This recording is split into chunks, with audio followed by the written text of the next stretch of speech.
समाज के हालात देख करके समाज टूटता जा रहा है, एक दूसरे से नफरत बढ़ती जा रही है, परिवार टूटते जा रहे हैं, बुजुर्गों की सेवा होनी बंद हो गई है,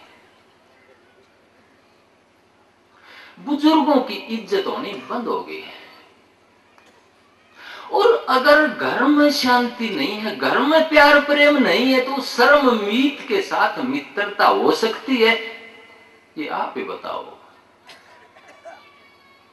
नहीं हो सकती है। तो उन्होंने सबसे पहले शिक्षा में परिवर्तन क्या किया कि जो घर के बुजुर्ग हैं, माता पिता हैं, सास ससुर हैं, शास्त्रों ने कही है ये बात, लेकिन हम भूल जाते हैं। उन्होंने कहा कि सबसे बड़े देवी देवता घर के बुजुर्ग हैं। घर का शंकर मरे प्यासा, बाहर करे जल धारा, ऐसा पुत्र नरक का भागी, महादुष्ट हत्यारा। मेरे सतगुरु कहते थे कि जो मां है सारे पृथ्वी के देवी देवताओं से बड़ी है,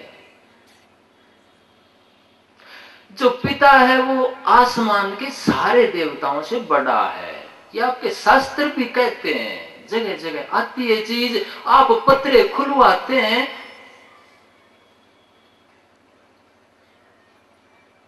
कि शनिचर नाराज हो गया है, शनिचर चढ़ गया इस आदमी पे, और चढ़ता भी 7-7 साल तक है, वो 7 साल चढ़ता है। वो मंगल ग्रह कुपित हो गया है। आप जाते हैं, पत्रे कटवाते हैं, लूटते हैं।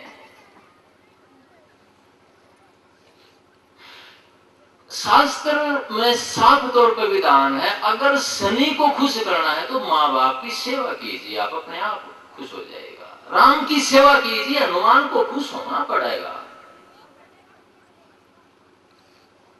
पेड़ के दरख्त में पानी डाल दिए, पत्तों को हरा होना पड़ेगा। अगर पत्तों का पानी दोगे तो कोई बरकत नहीं होगी, पत्ते भी सूख जाएंगे, पेड़ भी सूख जाएगा आपका। इसलिए कबीर साहब कहते हैं कि सत्य पुरुष एक पेड़ है, निरंजन वहां की डारा। त्रिदेव शाखा भय पत्ते संसारा। कि जो सतपुरुष है, कुल मालिक है, वो एक पेड़ का नाम है। उसकी जड़ में पानी डाल दो, सारे पत्ते, सारी डाला।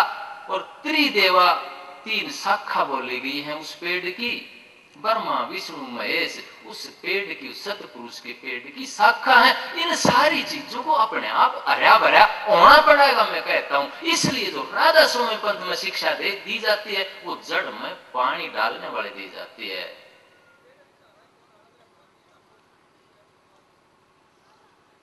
तो मेरे सदगुरु ने शिक्षा में परिवर्तन करे, कुछ और करे। जैसे कहा कि लड़कियों को, बेटियों को गुरु के पैरों को हाथ नहीं लगाना चाहिए।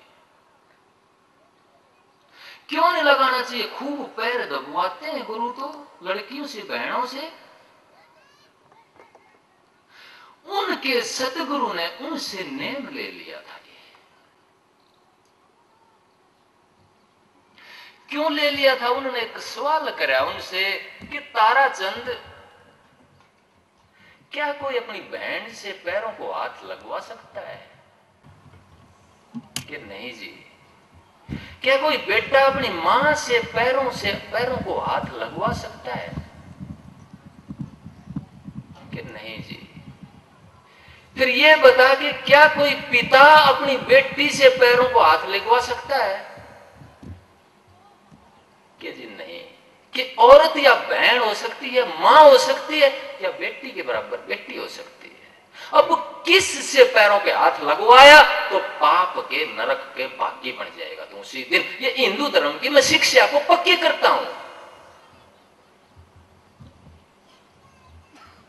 हम लाइन से हट जाते हैं। तो मेरे सदगुरु ने इन कुछ शिक्षा में परिवर्तन इसलिए किया कि समय की जरूरत के हिसाब से सत्संग में एक गिरावट आने लगी थी।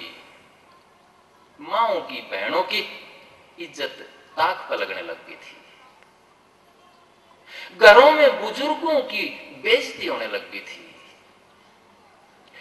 आदमी कंजूस इतना होता गया कि उसका दिल भी सिकुड़ता कि भिखारी जैसा बनने लग गया। तो उन्होंने कहा कि आप अपनी मुट्ठी को यूं करके चलो, ये भी शिक्षा दी उन्होंने कि मुट्ठी को नीचे करके चलो, भिखारी की तरह से अंजड़ा कर ही चलो।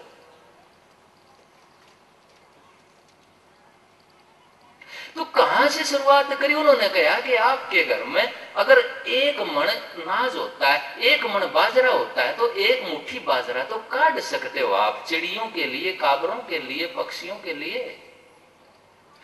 इसका मकसद ये था मेरे सदगुरु का कि आदमी का दिल खुलने लग जाए। उनकी शिक्षा ऐसी थी जो विशालता लाती थी, दृष्टि को ऊंचा करती थी। घर में मां बाप की सेवा करनी है तो उससे दिल खुलता है आदमी का। दूसरे की मदद करते चलना है, मुट्ठी को यूं करके चलना है। शहंशाह बनना है तो शहंशाहों की चाल काटनी पड़ेगी, भिखारी की चाल नहीं निकाल सकते आप। तो वो कहते थे कि गाय को रोटी देनी, पक्षियों को अनाज डालना, जरूरतमंद की मदद करना। आपके पास तन है, तन से मदद कीजिए, मन है, मन से मदद कीजिए, धन है, धन से मदद कीजिए, लेकिन बीज बोना पड़ेगा अगर फसल आपने लेनी है तो। अगर फसल लेनी है तो राजनीति की, कोई व्यापारी की, कोई किसी भी तरह की, मैं कहता हूं बीज कुदरत में बोना पड़ेगा। ये नियम है कुदरत का। चाहे आप फसल का बीज बोइए, चाहे आप विचार का बीज बोइए, या प्रेम का बीज बोइए। स्वामी विवेकानंद कहते हैं कि आदमी जैसी धार निकालता है, चाहे प्यार की निकालो, चाहे नफरत की निकालो, स्वामी विवेकानंद कहते हैं कि कोई भी धार आदमी से बाहर निकलती है तो वो चक्कर काट के और भी बड़ी होकर के उसके पास आती है, वो उसके अंदर आती है। उस दौरान वो कहते हैं, मान लो मैंने कोई नफरत की धार निकाली है, वो धार बाहर निकलेगी तो बाहर नफरत करने वाले बहुत आदमी बैठे हैं, उनके अंदर से जाके गुजरेगी वो, और उनके अंदर से गुजरते गुजरते उसमें ताकत आ जाएगी, और नफरत की धार ताकतवर होकर के हमारे अंदर मारा टक्कर मारेगी आकर के। शिवव्रतलाल जी महाराज बड़े भारी संत हुए हैं। वो कहते हैं कि आपने अगर गलत विचार पैदा किया तो बीज कहां पड़ेगा?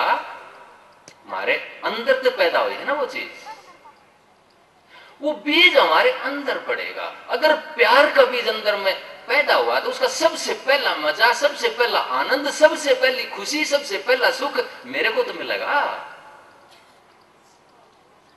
मैंने कोई अच्छी पुस्तक लिख दी, मैंने कोई अच्छी तस्वीर बना दी,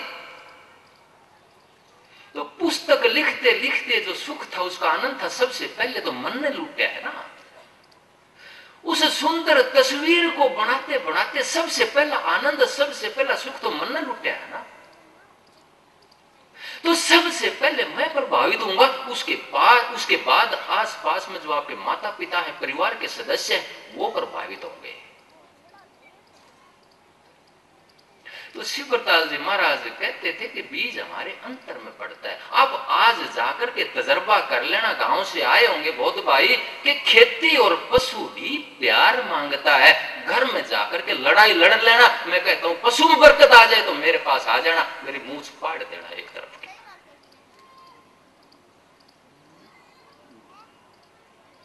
घर में अगर लड़ाई है, आप ऊंचे ऊंचे बोलते हैं, तो अगर पशु दूध दे दे आपका तो मेरे पास आ जाना। इसी तरह खेती है, किसान आते हैं मेरे पास, वैज्ञानिक हूं, एक ही बात बोलता हूं कि तू कुछ मत करे,